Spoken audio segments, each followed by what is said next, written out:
Assalamualaikum warahmatullahi wabarakatuh. Hordoftoota Hashimtuu Be'ooroo hadha icciitii feesbuukaan lama isiniif qabadhee yaadhee jira. Inni tokkoffaan dammoo feesbuuka keessan istoorii irratti daqiiqaa 20 sekondii 20 ol hanga daqiiqaa 5 hamma barbaadan daqiiqaa dheeraa gadhiisuu kan dandeettan jechuudha. Viidiyoo barbaadan anna biraa dammoo inni lammaffaa dammoo fakkeenyaaf istoorii irratti viidiyoo gadhiisaa turtan waggaa 2 3 4 5 dura kan gadhiisaa turtan hunda argachuu dandeettan jechuudha. Barbaadan daawunlood godhattanii buufatu barbaada irra deebitanii gadhiisuu dandeettan jechuudha. Isaan kanneen lamaan haala kamiin akka argattan isinitti hima jechuu lamaan iyyuu jechuudha. Istoorii irratti daqiiqaa dheeraa gadhiisuu fi wantoota istoorii feesbuukaa irra gadhiistan kan duraanii deebistanii daawunlood godhuu yookiin argachuu yookiin ilaaluu dandeessan jechuudha. Kanaaf iyyuu mala salphaan argachuu dandeettanii barumsi keenya kan guyyaa har'aa waan baay'ee tokko namatti tolu icciitii feesbuukaa kanneen lamaan barachuudhaaf nu faana turaa isiniin jenna. Kanaaf iyyuu waan baay'ee tokko nama hawwatu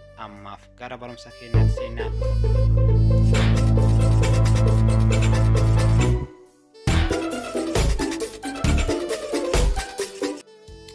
Viidiyoo istoorii kanaan dura feesbuuk irratti gadhiisaa turtan akkami argachuu dandeenya? Waggoota 2 3 4 dura gadhiisaa turtan haala kanaan istoorii kana irratti gadhiisaa turtan haala kamiin argannaa isaan jettaniif jechuudha. Haala kanaan sarara sadiin kanarra ni tuttanii feesbuuk irra eegasseentaniin booda achi booda gadhuftanii setting or privacy kan jedhu kana argitanii isarratti tuttanii jechuudha. Achi ammas settings kan jedhu kana tuttanii jechuudha.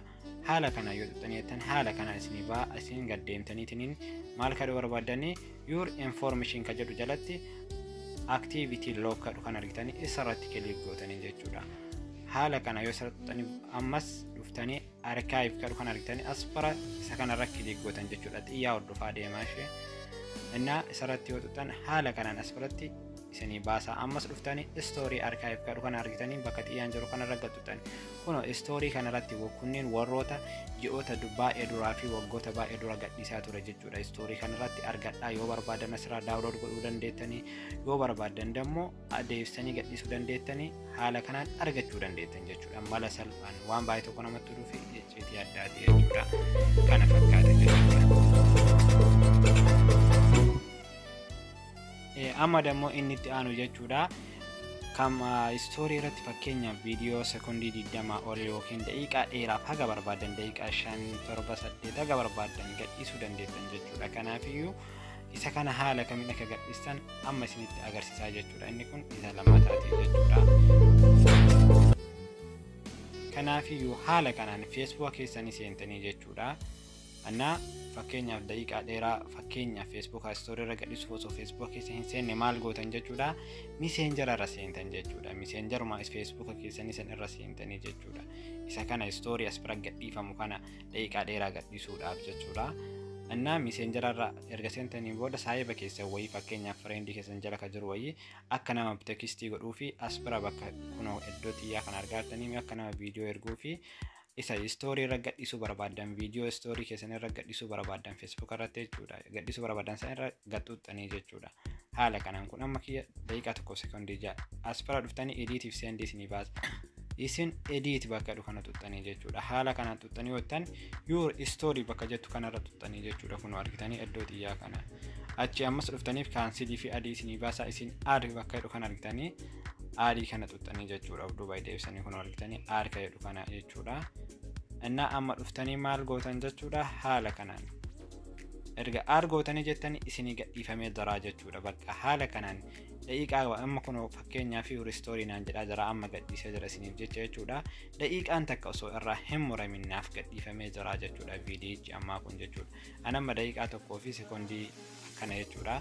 Kanaaf hanga barbaadan daqiiqaa kamiin yoo barbaadan viidiyoo kamiyyuu haala kanaan gadhiisuu dandeettan jechuudha. Waan baay'ee tokko namatti toluu fi baay'ee tokko icciitii feesbuukaa isaan kanneen lamaan ture jechuudha. Kanaaf haala kanaan kun argitanii viidiyoon kiyya amma daqiiqaa sanii jechuudha osoo irraa hin muraminnaaf gadhiifamee jira jechuudha. Haala kanaan isinis sirreeffadha. Haala kanaan istoorii irratti viidiyoo barbaadan gadhiisuu ni dandeessanii jechuudha. Kana fakkaata barumsa keenya.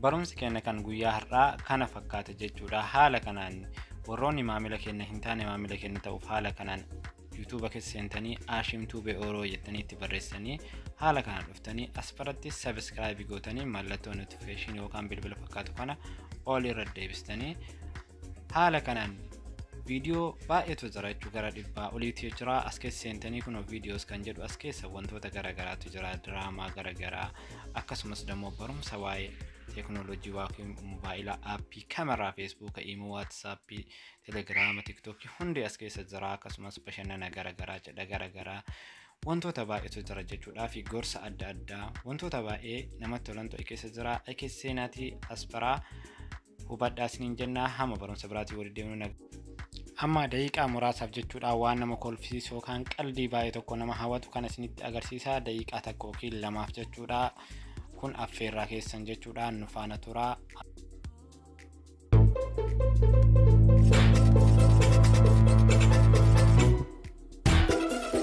afaan oromoo afaan ingiliffatti nufiita afaan oromoo kana waa'ina sinjoo ingiliffatti nuyi jirtaadha okay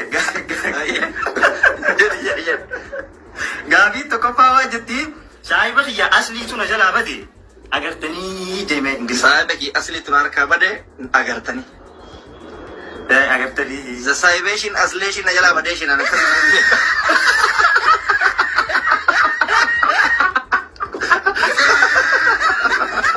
ሙሉ ስምሽን እስከ ምንጅላትሽ ንገሪ ፊሶን ተሳለማየሁ እስከ ምንጅላት ናይስ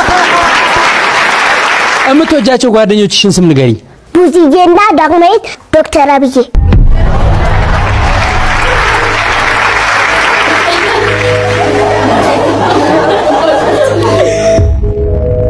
ወንጀራ የመጣሽ ዶክተር አብዬ የሚባል ጓደኛ አለሽ ስልኬ የዛልኝም ተሰበረ ዘመድ ነች አይ ሲሪየስ ቆይ ነገር ሳላበላሽ ንገሩ የዶክተር አብይ ቤተሰብ ነች